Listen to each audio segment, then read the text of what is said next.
జనవరి నుండి జనంలోకి వెళ్ళబోతున్నారు జగన్. ఏపీలో కూటమి ప్రభుత్వం ఏర్పడి సంవత్సరం కూడా పూర్తి కాలేదు. అయినా జగన్ జనం బాట పడుతున్నారు. ఈ క్రమంలో కేసులతో సతమతమవుతున్నారు నేతలు. కొంతమంది జైలుకు వెళ్లే సూచనలు కూడా కనబడుతున్నాయి. ఈ నేపథ్యంలో జగన్ పర్యటనలు ఎలా కొనసాగనున్నాయి?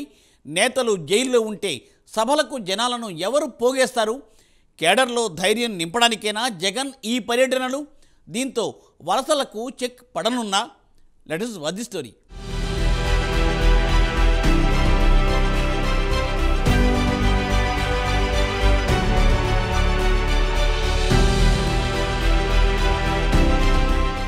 గత అసెంబ్లీ ఎన్నికల్లో ఘోర పరాజయం తర్వాత వైసీపీలో నిస్తేజం నెలకొంది. చాలా మంది ముఖ్య నేతలు సైలెంట్గా ఉండగా మరికొందరు వ్యక్తిగత వ్యవహారాలు, వ్యాపారాలు చూసుకుంటూ పార్టీకి కాస్త దూరంగా ఉన్నారు. మరోవైపు కూటమి ప్రభుత్వ నేతలు గతంలో తమపై సోషల్ మీడియా వేదికగా దుమ్మెత్తిపోసిన నేతలను టార్గెట్ చేసింది. ఈ నేపథ్యంలో కొంతమంది నేతలపై కేసులు నమోదవుతున్నాయి. వైసీపీకి అనుకూలంగా సోషల్ మీడియాలో పోస్టులు పెట్టిన వారిపై కేసులు నమోదవడంతో ఉక్కిరిబిక్కిరవుతున్నారు. గతంలో తమకు అనుకూలంగా వ్యవహరించి నేతల్ని కట్టడి చేస్తూ వైసీపీకి అనుకూలంగా ఉండే నేతలను అష్టదిగ్బంధనం చేస్తోంది కూటమి ప్రభుత్వం. ఈ నేపథ్యంలో కొందరు వైసీపీ నేతలు కూటమి పార్టీలోకి జంప్ అవుతున్నారు. ఇలాంటి పరిస్థితుల్లో అధినేత జగన్ జిల్లాల పర్యటనకు సిద్ధమవుతున్నారు. జనవరి 3వ వారంలో జనంలోకి వెళ్లనున్నారని తెలుస్తోంది. ఈ పర్యటనలో భాగంగా ప్రతి నియోజకవర్గంలో 2 రోజుల పాటు సమీక్షలు నిర్వహించనున్నారని సమాచారం.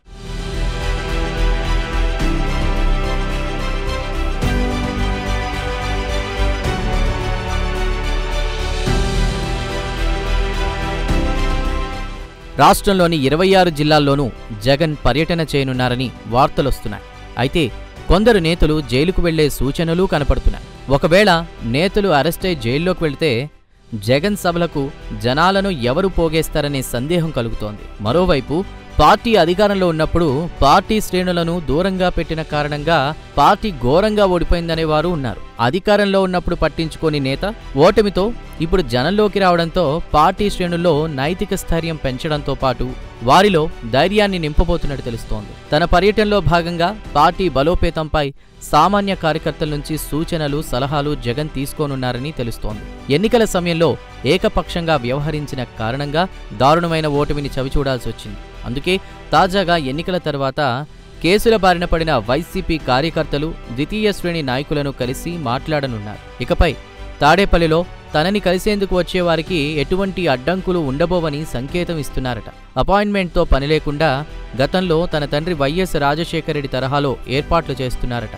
నియోజకవర్గ నేతలను ప్రత్యేకంగా కలిసేలా ఏర్పాట్లు చేస్తున్నారని సమాచారం.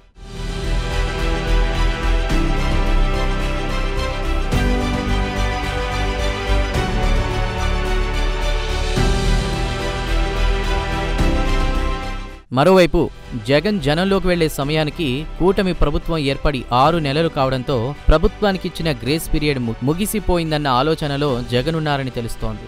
తాను జిల్లాల పర్యటనలు చేపడితే అనవసర రాద్ధాంతం కావడంతో పాటు అసలు సమస్యలు పక్కదారి పడతాయని వైఎస్ జగన్ ఇన్నాళ్లు భావించారట. ఇచ్చిన హామీలను అమలు చేయకుండా ప్రభుత్వం ఏదో ఒక వివాదాన్ని తనపై నెట్టి ప్రజలను తప్పుదో పట్టిస్తోందని జగన్ భావిస్తున్నారట. లేకపోతే ఈపాటికే తాను జిల్లాల పర్యటనలు చేసేవాడినని సీనియర్ నేతలతో జగన్ చెప్పినట్లు సమాచారం. అందుకే జనవరి 3వ వారం నుంచి జిల్లాల పర్యటన చేయాలని నిర్ణయించుకున్నారట.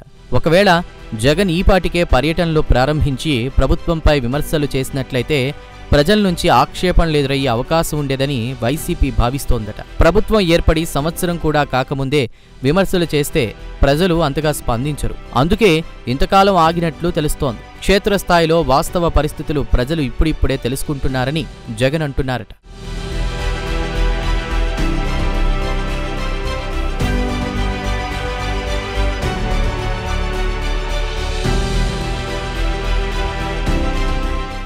మరోవైపు జగన్కు మునుపటి కన్నా జనాల్లో క్రేజ్ తగ్గిందని రాజకీయ విశ్లేషకులు చెప్తున్నారు. 2014లో జైలుకు వెళ్లొచ్చినందుకు సానుభూతి వచ్చింది. 2019లో అప్పటి అధికార పార్టీపై ప్రజల్లో తీవ్ర అసంతృప్తి ఉండడం, టీడీపీ, జనసేన, బీజేపీ వేరువేరుగా పోటీ చేయడంతో జగన్ విజయం సాధించారు. ఇప్పుడు ఆ పరిస్థితి లేదు.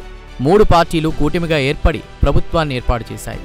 పైగా జనసేన మునుపటి కన్నా బాగా పుంజుకుంది. వైసీపీ నుంచి సీనియర్లు సైతం జనసేనలో చేరుతున్నారు. ఈ క్రమంలో జగన్కు అంతగా జనాదరణ లభించే అవకాశాలు తక్కువగా ఉన్నట్లు రాజకీయ పరిశీలకులు అంటున్నారు. అందుకే తాను ఊరికే విమర్శలు చేసినా ప్రయోజనం ఉండదని నమ్మకంతోనే జగన్ ఇన్నాళ్లు సైలెంట్గా ఉంటూ ట్వీట్లకు, మీడియా సమావేశాలకే పరిమితమయ్యారని తెలుస్తోంది. ప్రస్తుతం జనాల్లో తనకు, పార్టీకి సానుభూతి లభిస్తుందని జగన్ అంచనా వేస్తున్నారట. ప్రజల్లో అసంతృప్తితో పాటు అధికార పార్టీ చేసే తప్పులు కూడా తమకు కలిసి వస్తాయని జగన్ అనుకుంటున్నట్లు ఆ పార్టీ వర్గాలు చెప్తున్నాయి. ఇంకోవైపు ఇలాంటి కార్యక్రమాలు ఆలస్యం చేసే కొద్దీ ఇంకొందరు నేతలు పార్టీని వీడే అవకాశం ఉందని భావిస్తున్నారట. అందుకే జనవరి 3వ వారం నుంచి జనంలోకి వెళ్లాలని నిర్ణయించుకున్నారని తెలుస్తోంది. పార్టీ ఓటమికి గల కారణాలను కూడా జిల్లాల పర్యటనలో సమీక్షించనున్నారట. అందుకే సంక్రాంతి పండుగ పూర్తయిన తర్వాత తన పర్యటనలకు శ్రీకారం చుట్టాలని జగన్ నిర్ణయించారని వార్తలొస్తున్నాయి. చూడాలి మరి జగన్ పర్యటనలు ఎలా ఉండబోతున్నాయో.